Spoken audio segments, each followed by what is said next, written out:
ನಮಸ್ಕಾರ ಸ್ನೇಹಿತರೆ, ಚಿಕಿತ್ಸಕ ವಾಹಿನಿಗೆ ಸ್ವಾಗತ. ಇತ್ತೀಚೆಗಷ್ಟೇ ಕನ್ನಡದ ಖ್ಯಾತ ಕಥೆಗಾರ್ತಿ, ಹೋರಾಟಗಾರ್ತಿ ಬಾನು ಮುಷ್ತಾಕ್ ರವರಿಗೆ ಪ್ರತಿಷ್ಠಿತ ಅಂತಾರಾಷ್ಟ್ರೀಯ ಬುಕರ್ ಪ್ರಶಸ್ತಿ ದೊರಕಿದೆ. ಅವರ ಹಸೀನಾ ಮತ್ತು ಇತರ ಕಥೆಗಳು ಎಂಬ ಒಂದು ಕಥಾ ಸಂಕಲನಕ್ಕೆ ಈ ಗೌರವ ದೊರಕಿದೆ. ಅದನ್ನು ಆಂಗ್ಲ ಭಾಷೆಗೆ ಅನುವಾದಿಸಿದ ದೀಪಾ ಭಾಸ್ತಿ ಅವರಿಗೂ ಕೂಡ ಈ ಪ್ರಶಸ್ತಿ ಸಂದಿದೆ. ಇದು ಬಹಳ ಹೆಮ್ಮೆಯ ವಿಚಾರ. ಕನ್ನಡ ಸಾಹಿತ್ಯಕ್ಕೆ ಮತ್ತೊಂದು ಹೆಮ್ಮೆಯ ಗರಿ. ಪ್ರಶಸ್ತಿ ಸ್ವೀಕಾರ ಮಾಡುವ ಸಂದರ್ಭದಲ್ಲಿ ಅನುವಾದಕಿ ದೀಪಾ ಭಾಸ್ತಿ ಅವರು ಕನ್ನಡ ಭಾಷೆಯ ಹಿರಿಮೆಯನ್ನು ಹೇಳುವಾಗ ಕನ್ನಡದ ಅತ್ಯಂತ ಜನಪ್ರಿಯ ಚಿತ್ರಗೀತೆಯಾದ ಡಾಕ್ಟರ್ ರಾಜ್ಕುಮಾರ್ ಅವರು ಹಾಡಿರುವ, ಜಿ ಉದಯ್ ಶಂಕರ್ ಅವರು ರಚಿಸಿರುವ ಹಾಗೂ ರಾಜ ನಾಗೇಂದ್ರ ಅವರು ಸಂಗೀತ ನೀಡಿರುವ ಜೇನಿನ ಹೊಳೆಯೋ ಹಾಲಿನ ಮಳೆಯೋ ಹಾಡನ್ನು ಅವರು ಉದಹರಿಸ್ತಾರೆ. ಕನ್ನಡ ನಾಡಿನ ಕನ್ನಡ ಭಾಷೆಯ ಹಿರಿಮೆಯನ್ನ ಈ ಹಾಡಿನ ಮೂಲಕ ಅವರು ಜಗತ್ತಿಗೆ ಸಾರುತ್ತಾರೆ. ಈ ಹಾಡಿನ ಬಗ್ಗೆ ಒಂದಷ್ಟು ಮಾಹಿತಿಗಳು. ಈ ಹಾಡು ಅತ್ಯಂತ ಜನಪ್ರಿಯ ಚಿತ್ರ ಚಲಿಸುವ ಮೋಡಗಳು ಚಿತ್ರದ್ದು. ಈ ಚಿತ್ರ ಅಕ್ಟೋಬರ್ 1982ರಲ್ಲಿ ತೆರೆ ಕಾಣುತ್ತೆ. ಆಗ್ತಾನೆ ಗೋಕಾಕ್ ಚಳುವಳಿ ಯಶಸ್ವಿಯಾಗಿರುತ್ತೆ. ಗೋಕಾಕ್ ಚಳುವಳಿಯಲ್ಲಿ ಡಾಕ್ಟರ್ ರಾಜ್ಕುಮಾರ್ ಅವರು ಧುಮುಕಿದ ನಂತರ ಆ ಚಳುವಳಿಗೆ ಒಂದು ವಿಶೇಷವಾದ ಕಾವು ದೊರಕುತ್ತೆ. ಹಿಂದೆಂದೂ ಕೇಳರಿಯದಂತಹ ಜನಸಮೂಹ ಸೇರುತ್ತೆ. ಚಳುವಳಿ ಯಶಸ್ವಿಯಾಗುತ್ತೆ. ಡಾಕ್ಟರ್ ರಾಜ್ಕುಮಾರ್ ಅವರ ಆ ಜನಾಕರ್ಷಣೆಯ ಶಕ್ತಿ ತುತ್ತ ತುದಿಯನ್ನ ತಲುಪಿರುತ್ತೆ. ಹಿಂದೆಂದೂ ಕಾಣದಂತಹ ಜನಪ್ರಿಯತೆ ಅವರಿಗೆ ಸಿಕ್ಕಿರುತ್ತೆ. ಅವರು ಸಾಂಸ್ಕೃತಿಕ ನಾಯಕರಾಗಿ ಹೊರಹೊಮ್ಮಿರ್ತಾರೆ. ಆ ಸಂದರ್ಭದಲ್ಲಿ ಚಿತ್ರ ತೆರೆ ಕಾಣುತ್ತೆ.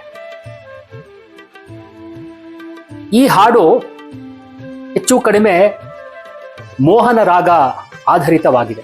ಬಹಳ ಮಧುರವಾದ ಹಾಡಿದು. ಬಹಳ ಅತ್ಯುತ್ತಮವಾದ ಮಾಧುರ್ಯ ಭರಿತ ಸಂಗೀತವನ್ನ ರಾಜ ನಾಗೇಂದ್ರ ಅವರು ನೀಡಿದ್ದಾರೆ. ಈ ಚಿತ್ರದಲ್ಲೂ ಈ ಹಾಡು ನಾಯಕಿಗೆ ಕನ್ನಡ ಭಾಷೆಯ ಹಿರಿಮೆಯನ್ನ ಸಾರುವುದಕ್ಕೆ ಹೇಳುವಂತಹ ಹಾಡಾಗಿದೆ.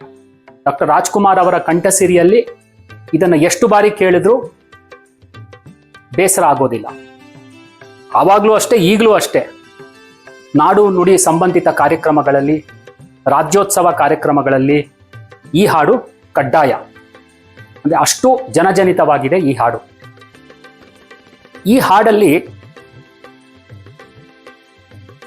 ಕರ್ನಾಟಕದ ಭೂಪಟ ಬರುತ್ತೆ. ಆ ಭೂಪಟದಲ್ಲಿ ಡಾಕ್ಟರ್ ರಾಜ್ಕುಮಾರ್ ಅವರ ಚಿತ್ರ ಬರುತ್ತೆ. ಅದನ್ನು ನೋಡಿ ಅಭಿಮಾನಿಗಳು ಹುಚ್ಚೆದ್ದು ಕುಣಿತಾರೆ.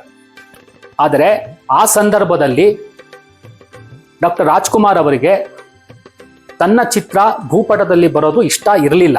ಯಾಕಂದ್ರೆ ಅಷ್ಟು ದೊಡ್ಡವರು ತಾವಲ್ಲ ಅನ್ನುವ ಒಂದು ಸೌಜನ್ಯ ಅವರಲ್ಲಿತ್ತು. ಆದರೆ ಹಲವರ ಒತ್ತಾಯಕ್ಕೆ ಕಟ್ಟು ಬಿದ್ದು ಅವರು ಸಮ್ಮತಿಯನ್ನ ಸೂಚಿಸ್ತಾರೆ. ನೋಡಿ, ಎಷ್ಟು ವರ್ಷಗಳಾಗಿದೆ ಚಿತ್ರ ತೆರೆಕಂಡು, ಆದರೂ ಕೂಡ ಹಾಡು ಇಂದಿಗೂ ಜನಪ್ರಿಯ. ಒಂದು ಅಂತಾರಾಷ್ಟ್ರೀಯ ವೇದಿಕೆಯಲ್ಲಿ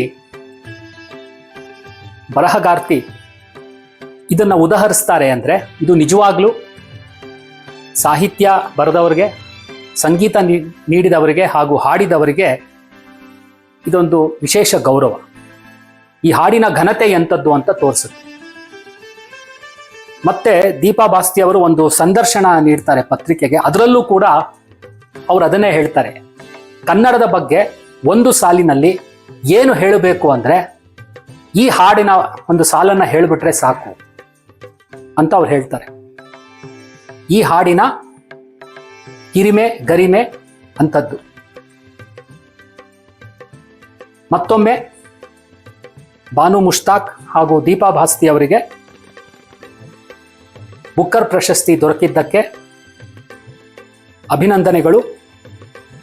ಮತ್ತಷ್ಟು ಕನ್ನಡದ ಕತೆ ಕಾದಂಬರಿಗಳು ತರ್ಜುಮೆಗೊಂಡು ಅಂತಾರಾಷ್ಟ್ರೀಯ ಮಟ್ಟದಲ್ಲಿ ಬೆಳಗಲಿ ಅಂತ ನಾನು ಹಾರೈಸ್ತೀನಿ.